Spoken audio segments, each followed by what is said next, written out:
সবারই তো Eid blog upload করা শেষ হয়ে গিয়েছে, আর এর মধ্যে হচ্ছে আমি শুরু করছি, কারণ এতদিন অনেক ব্যস্ততার মধ্যে কেটেছে। আর এই ভিডিওটা হচ্ছে ঈদের তৃতীয় দিন। তো আমি আমার ঈদের মেন আউটফিটটা পরে নিয়েছিলাম খুব সুন্দর করে, অ্যান্ড ও হচ্ছে আমার শাড়িটাকে ঠিক করে দিচ্ছিল। আর ওই দিন আমাদের অনেক বেশি লেট হয়ে গিয়েছিল, যেতে চেয়েছিলাম দুপুরে, কিন্তু যেতে যেতে আর রেডি হতে হতে অলমোস্ট সন্ধ্যা হয়ে গিয়েছিল।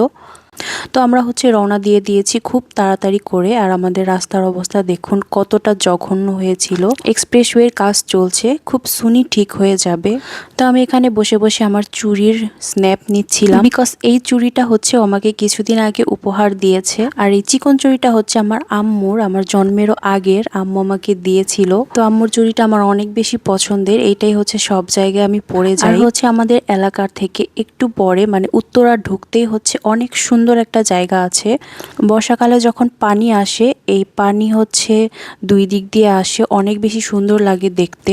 এই জায়গাটায় হচ্ছে এক্সপ্রেসওয়ের কাজ চলছে, দেখুন অনেক বেশি সুন্দর জায়গাটা। আর আজকে হচ্ছে আমরা যাচ্ছি আব্দুল্লাপুরের একটা রেস্টুরেন্টে। যাওয়ার আগে আমি অনেকটা এক্সাইটেড ছিলাম, কিন্তু যাওয়ার পরে আমি যে কতটা ডিসঅ্যাপয়েন্টেড হয়েছি সেটাই আজকে আপনাদের সাথে বলবো। আসলে বলেও লাভ নেই, কারণ হচ্ছে ঈদের সময় আমরা যেখানেই যাই না কেন সব জায়গায় হচ্ছে আমাদেরকে ডিসঅ্যাপয়েন্টেডই হতে হয়। ঈদের সময় কোথাও ঘুরে আসলে কোনো শান্তি নেই। আর এটার নাম হচ্ছে দ্য রয়্যাল গার্ডেন। এখানে আসার আগে আমি অনেক ভিডিও দেখেছি এইখানকার, কিন্তু যাওয়ার পরে আমার একদমই এটা ভালো লাগেনি। এর আগে আমি অনেকগুলোতেই গিয়েছিলাম, সবগুলো আমার কাছে ভালো লেগেছিল, কিন্তু ঈদের সময় এখন ইদানিং সব জায়গার সার্ভিসই খারাপ করে দেয়। আর এখানে আমাদেরকে 400 টাকা এন্ট্রি ফি দিয়ে তারপরে হচ্ছে ঢুকতে হয়েছে। আর ওই এন্ট্রি ফিটা খাবারের সাথে ইনক্লুডেড ছিল। আমি যখন গিয়েছিলাম তখন অলমোস্ট সন্ধ্যা হয়ে যাচ্ছিল, তাই খুব তাড়াতাড়ি করে আমি কিছু স্ন্যাপ নিয়ে নিই।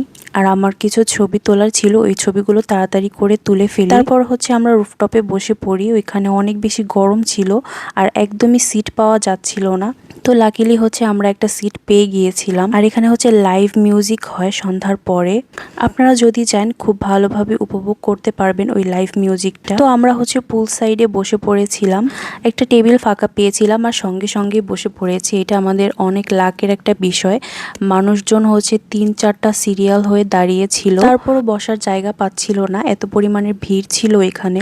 আসলে ঈদের সময় যেখানেই যাই সব জায়গায় হচ্ছে ভিড় থাকে। ঈদের সময় হচ্ছে কোথাও গিয়ে কোথাও ঘুরে শান্তি নেই। যদি আপনারা ঘুরতে যেতে চান তাহলে ঈদের 1 মাস পরে যাবেন, তারপর হচ্ছে ওইখানে অনেক বেশি এনজয় করতে পারবেন। তো আমি হচ্ছে এখানে একটা মকটেল নিয়েছিলাম। এই মকটেলটার দাম হচ্ছে 350 টাকা। আপনারা ইমাজিন করতে পারছেন? আমরা জাস্ট এই দুইটা ফুড নিয়েছি, এখানে আমাদেরকে 1150 টাকা বিল হয়েছে। এই টাকাগুলোই দিতে হয়েছে। আর এইখানকার খাবারগুলো একদমই মজা না, একদম ফালতু খাবার। আমি খেতে না পেরে পরে রেখে এসেছি, বাট এইখানকার ভিউটা অনেক সুন্দর ছিল। পুরো আব্দুল্লাপুরটাই হচ্ছে এখানে দেখা যাচ্ছিল। আর সন্ধ্যার পরে তাদের হালকা পাতলা হচ্ছে লাইটিং করা থাকে এইখানে। যদি মানুষজন না থাকে তাহলে আপনি খুব ভালো করে এনজয় করতে পারবেন, আর মানুষজন থাকলে একদমই এনজয় করতে পারবেন না, যেমন আমরা করতে পারিনি একদমই। আর এখানে কানের কাছে অনেক বেশি নয়েজ হচ্ছিল। আমি হচ্ছে নয়েজ সহ্য করতে পারি না। যারা অনেক বেশি ডিস্কো বল তারা হচ্ছে এখানে গিয়ে ভালোভাবে লাইভ মিউজিক এনজয় করতে পারবেন। সন্ধ্যার পর যখন লাইভ মিউজিকটা চালু হয়েছিল তখনই হচ্ছে আমি চলে এসেছি, কারণ অনেক জোরে জোরে গান গাচ্ছিল তারা। সবাই তো রিভিউ দিচ্ছিল যে এখানে ডুবাইয়ের আদলে করা, কিন্তু ডুবাইয়ের আদলে কেন, কোনো কিছুই ছিল না এখানে। ওইখানে হচ্ছে আমরা বসে শান্তি পাইনি, খেয়ে শান্তি পাইনি, কোনো কিছু করেই শান্তি পাইনি। আর তাদের রেগুলার মেনু থেকে সব খাবার হচ্ছে তারা উঠিয়ে দিয়েছিল। তাদের কিছু স্পেসিফিক মেনু ছিল, ওইখান থেকে হচ্ছে আমাদেরকে অর্ডার করতে হয়েছে। আমাদের মন মতো হচ্ছে আমরা অর্ডার করতে পারবো না। ঈদের সময় আমরা যেখানেই যাই ওইখানেই হচ্ছে সেম কাহিনীটা করতে হয়। খাওয়া দাওয়া করে একদমই শান্তি পাইনি, তাই হচ্ছে আমরা ঝট করে যমুনাতে চলে এসেছিলাম। ওই যমুনাতে থেকেই হচ্ছে আমাদের ডমিনোজে গিয়েছিলাম ওইখানে পিৎজা খেতে। তো দুইজনে হচ্ছে পিৎজা খাচ্ছিলাম আর স্মৃতিচারণ করছিলাম। আমাদের বিয়ের আগে আমরা এখানে একবার এসে ডেট করেছি সেম জায়গাটায়, অ্যান্ড সেম টেবিলটায় আমরা ওইখানে আবার বসেছিলাম। তো স্মৃতিচারণ করতে করতে ওই পিৎজাটা নিয়েই খাচ্ছিলাম। দেন হচ্ছে অনেক বেশি রাত হয়ে গিয়েছিল, অলমোস্ট 11টা বেজে গিয়েছিল। আর বাসায় যাওয়ার উচিত ছিল, এই জন্য হচ্ছে আমরা বের হয়ে গিয়েছি। আর যমুনাতে না একটা জিনিস আমার কাছে অনেক বেশি ইন্টারেস্টিং লাগে, সেটা হচ্ছে বাচ্চাদের এই ট্রেন। আমি সবসময় শুধু এই ট্রেনটা দেখেই গিয়েছি, কখনো উঠিনি। নেক্সট বার গেলে হচ্ছে এই ট্রেনটায় উঠবো।